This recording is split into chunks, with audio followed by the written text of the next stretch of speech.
Welcome to Michael Rosmer and John Sue's video battlethon number 41. Crazy. So today's topic is going to be about the blessing of choice and the curse of deciding. Have you ever had too many options where it's just so fantastic? You know, the feeling that the world is your oyster. Then all of a sudden you realize you're like, damn, I don't know which one to choose. They're good for these reasons and bad for those reasons.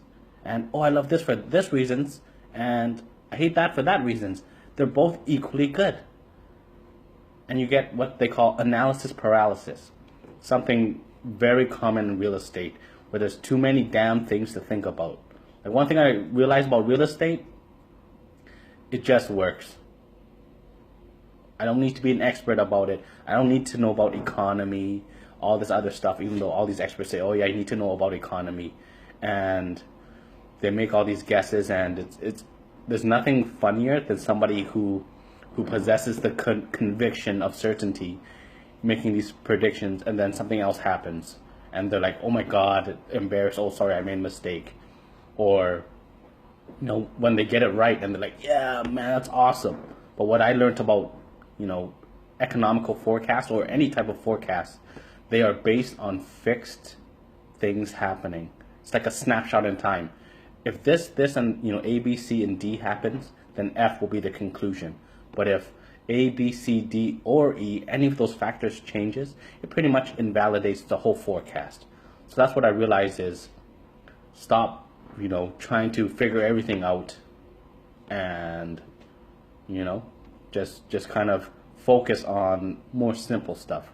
A or B. Don't go to the C and D and E, because that's where choice turns into a curse. But you're probably wondering, why the hell would I do a video about choice being a blessing and decision being a curse? Well, it's kind of like one of those things is, as you grow through in life, you know, when you're younger, you kind of don't have choice, and you have these, how would we say, fantasies of choice. I remember when I was like 12, and I thought, man, it'd be awesome when I'm 18. I can buy cigarettes, I can buy alcohol, and this is in Alberta, not in British Columbia. So I was thinking, man, it's awesome when I'm turned 18.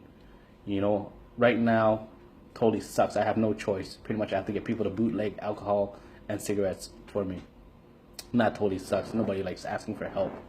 So I was cursed with no choice. And I had these fantasies about, yeah, having choice. And then when you turn 18, you're like, yeah, now I can buy alcohol. I can buy cigarettes. I can buy whatever I want. Only problem is, got damn money. 18. You know, stealing quarters out of my dad's pockets.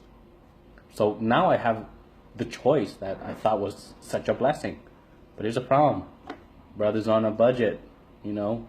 I remember back in those days, $20. Had to get gas, had to get alcohol, had to get cigarettes, and take the girl out somewhere. Not for a meal, of course, because can't afford to eat in those days.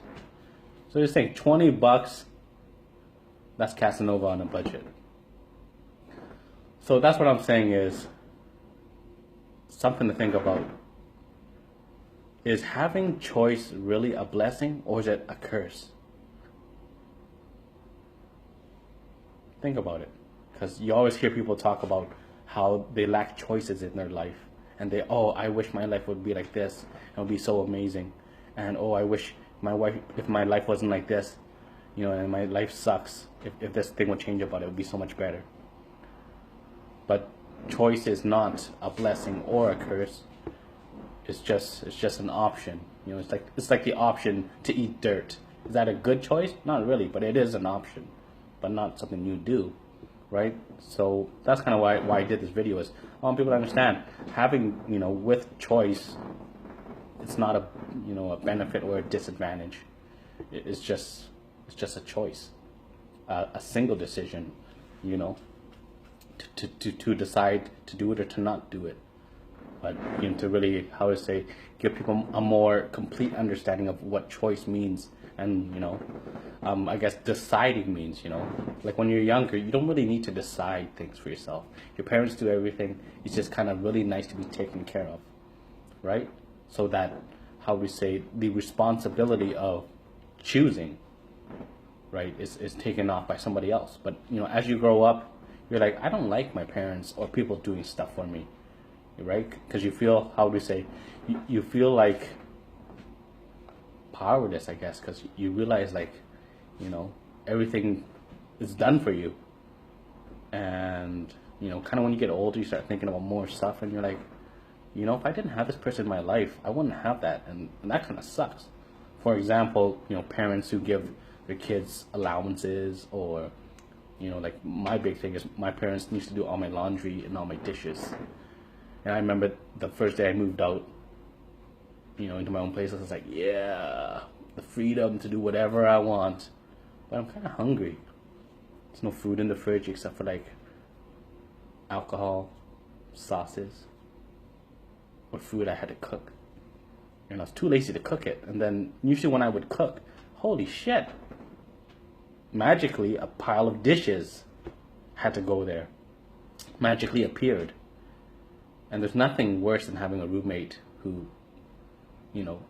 contributes to the mess but doesn't clean up, or, he leaves the dishes there, and it's his dish day, but he thinks it's your dish day, and it stays there for a week. And then finally somebody loses their shit and says, hey man, it's your dish day. And then they're like, no, it's your dish day. And then basically somebody does the dishes because the house is so disgusting.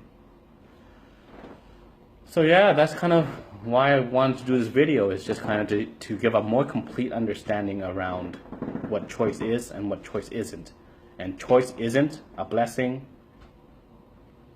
and choice isn't a curse. It's just a choice. Just like deciding, it's not a curse or a choice. It's just a decision.